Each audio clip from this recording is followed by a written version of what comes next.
Hey guys, how's it going? Welcome back to Dubs Nation. We had the RNC close out their final night last night. We had Trump give an absolute barn burner of a speech, and the Democrats and Antifa gave the RNC a little post-credit scene after everybody left the venue. So, real quick, before I get started, I'm trying to grow the channel, so everybody please subscribe. But more importantly, I like to get the message out. We need to flood the airwaves and the internet with our message. The left is constantly barraging everybody with their message. They're shoving it down everybody's throat for years now. I don't know if anybody's been seeing what's happening to the Hodge twins, or if you know them.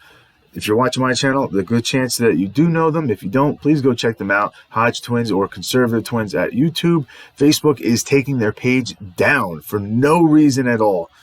They won't say what community standards they violated. They won't say anything. So please go over there, share their content, help them out, share this content, share everybody else's content, please.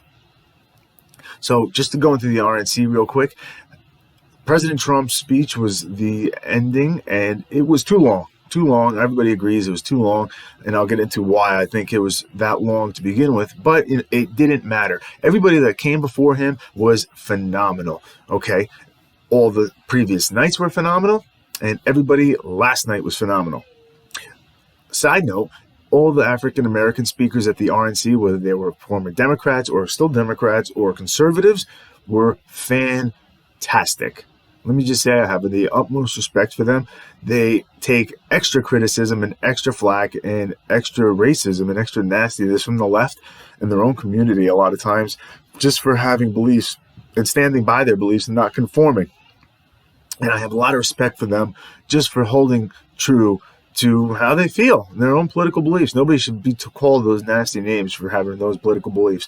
But they were fantastic. However, there were also other excellent speeches. First of which, being one of my personal favorites of the night, was Dana White. Dana White is one of those guys that you are not sure if you hate him or you really like him. He kind of comes across as a dick a lot of times, and it also comes across as somebody that's kind of cool sometimes too.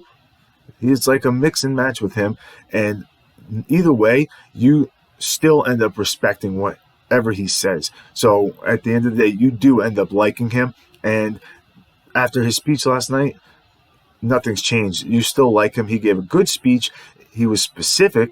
Surprisingly, very specific. He's talked about the economy, COVID. He cut through all the bullshit of COVID, and he talked about the Trump administration and how they helped grow business and what we need and why we need Trump for another 4 years. He was excellent. They also had Carl and Marsha Mueller. They're parents of Kayla Mueller. Kayla Mueller was captured by ISIS while she was doing humanitarian work in the Middle East. She was tortured and then subsequently finally killed. They outlined the President Obama / Biden response and his ineptitude, their ineptitude, versus President Trump's administration and their response. And it was a stark difference and a big contrast. So they talked about how the Biden administration and the Obama-Biden administration kept stringing them along for up to 18 months, telling them they're doing what they can, they're doing everything they can. They wouldn't talk, they wouldn't hear from them. They actually even planned a raid to go and get her and save her, and then they delayed the raid, and then they let the raid go ahead after the delay, and it turned out they moved already and they were too late. And then unfortunately she was killed. They also said that Vice President Biden never even called them. Move ahead to President Trump. Everybody knows he had ISIS completely destroyed within a year, and they actually named the raid they conducted on al-Baghdadi after Kayla Mueller, and also her birthday, 8/14. So that was a nice little touch that they were able to give to the family, and it was really heartbreaking and captivating, and it was just also a good portrayal. So then there was Alice Johnson, who was another captivating story. She was a former prisoner. She was pardoned by President Trump she was serving a life sentence for nonviolent drug crime.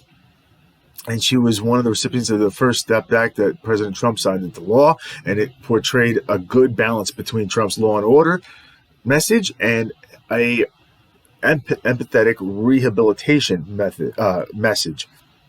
It's so it's not just going to be we're going to lock you up and throw away the key. It's also going to be we are going to help rehabilitate you and make sure that the sentence and the punishments fit the crime and they are fair. It was a good back and forth give and take between those two policies, because that's a fine line that you have to walk there. You can't just let criminals run roughshod all over the place, especially like they are now under the Democratic leadership in the cities.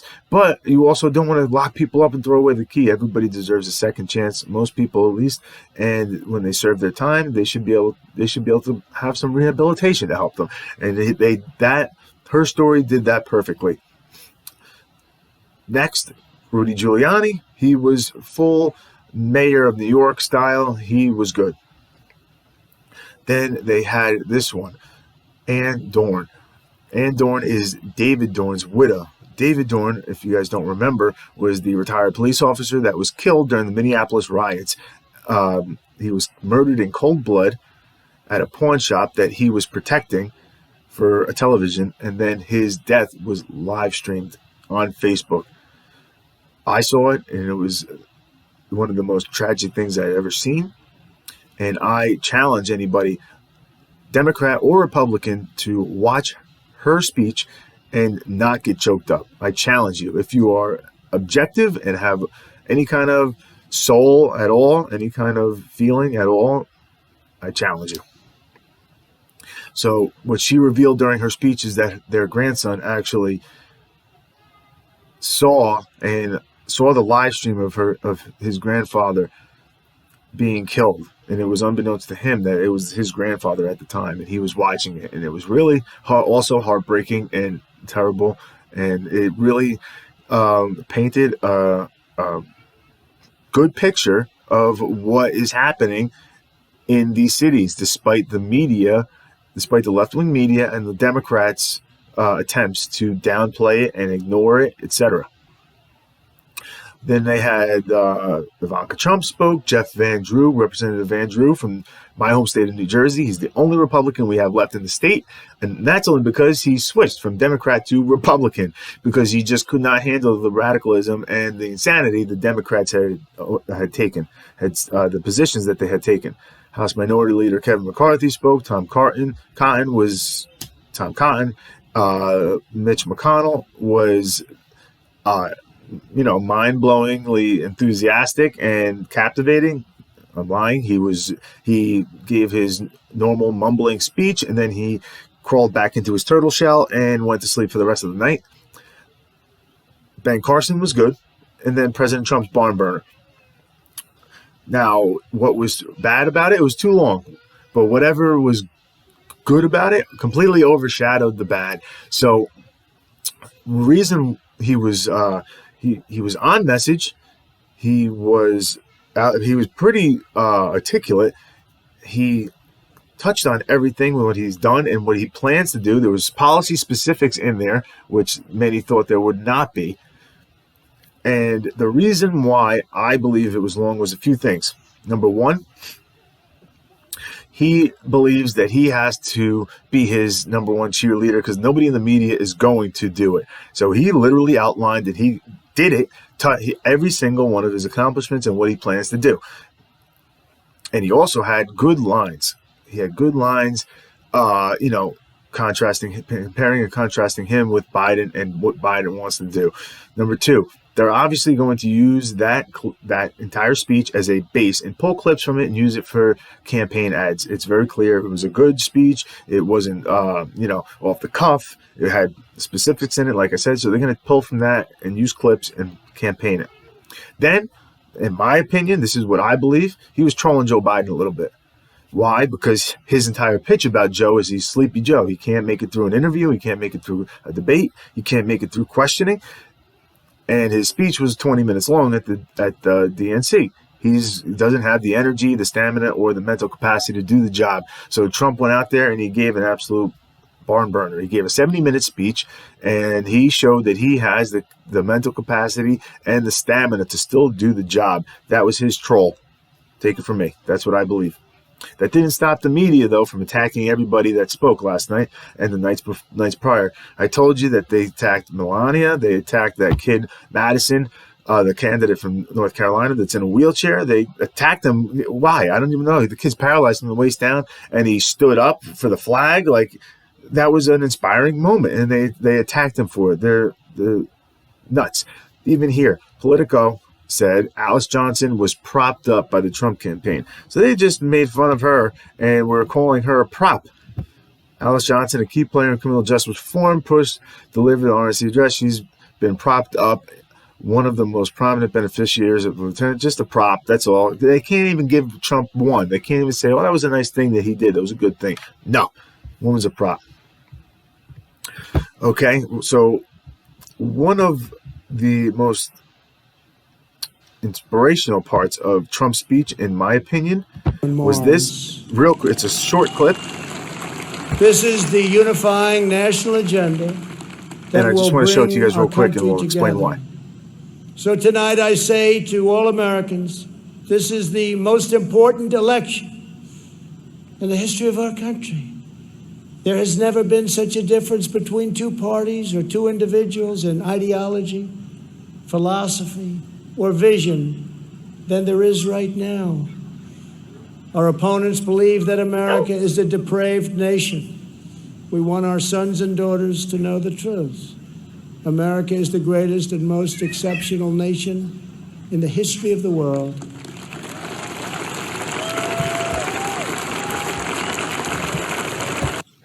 That was it, and it continues on from there, but you guys get the point. And that really hits home with what's happening right now. There's an entire generation of young people out there who have been indoctrinated and propagandized and educated with the 1619 Project philosophy that America is evil and terrible, and it's systemically racist to the core. Just at its core, it's an evil country, and it's irredeemable, and it's terrible, and that's BS. It's bullshit, and I want my kids to know the truth. Like Trump said, we want our children to know the truth that America is the greatest nation on earth.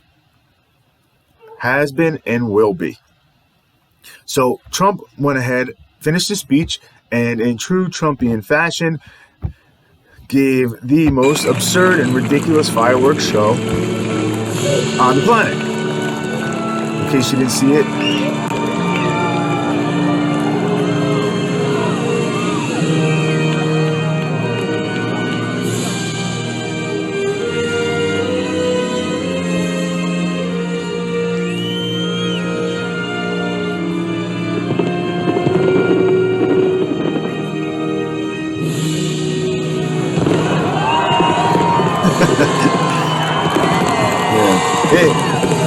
he actually spells out Trump 2020 in the fireworks. And it goes on like that for a long, long time. DNC had a little baby fireworks, and Trump had this massive fireworks display that led the Democrats also to start screaming and screeching that he broke laws by having the RNC at the White House, and Pompeo broke the law by speaking the other night. Just all this ridiculous crap. I mean, Reagan announced his reelection from the Oval Office, I think, or Jimmy Carter did too. They both announced their reelection bids from the White House, and this actually took place on the lawn. This took place on the front lawn of the White House. It wasn't actually in the building anyway. They didn't break any laws. That's bullshit. Lastly, like I said, everybody thought that was it.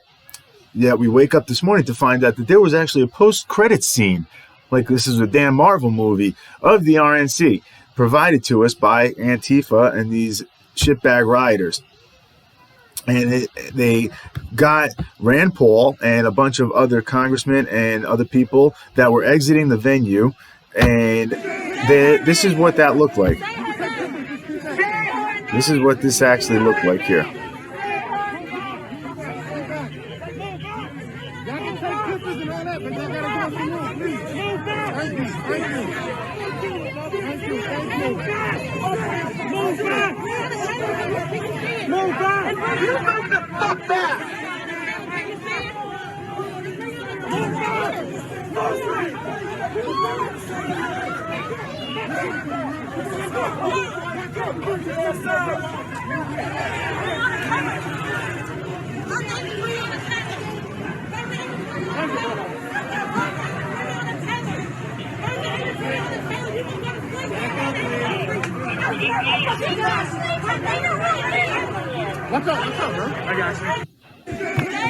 And that continued like that for many other people with these snooty, stupid, entitled,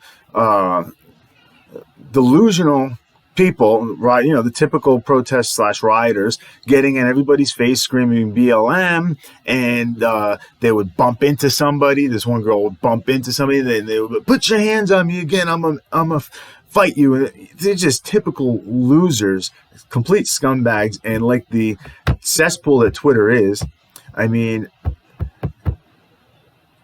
they just, people were just, laughing at Rand Paul. They thought this was funny. They thought that the whole thing was, just people voicing their First Amendment. Let me tell you something. These people are not going to be happy when somebody finally turns around and exercises their Second Amendment on these people for attacking them. Okay, that's not voicing your First Amendment. Mobbing people like that when they're just walking down the street is threatening. That's intimidation. There's been several bouts of violence and beatings. So these people think they're cute, but they're gonna meet the wrong person real quick. They already did with this kid Kyle Rittenhouse. So Democrats are realizing that their tactics are not working. The narrative is slipping through their fingers, and they're desperately clawing and scraping to change the narrative or reverse their position, and it's not working.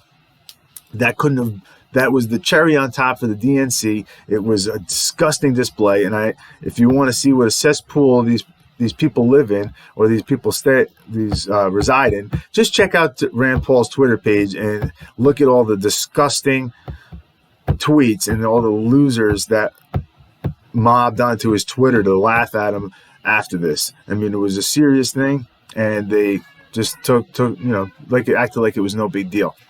Okay, guys, stick with me. My next segment is going to come up. I'm going to go over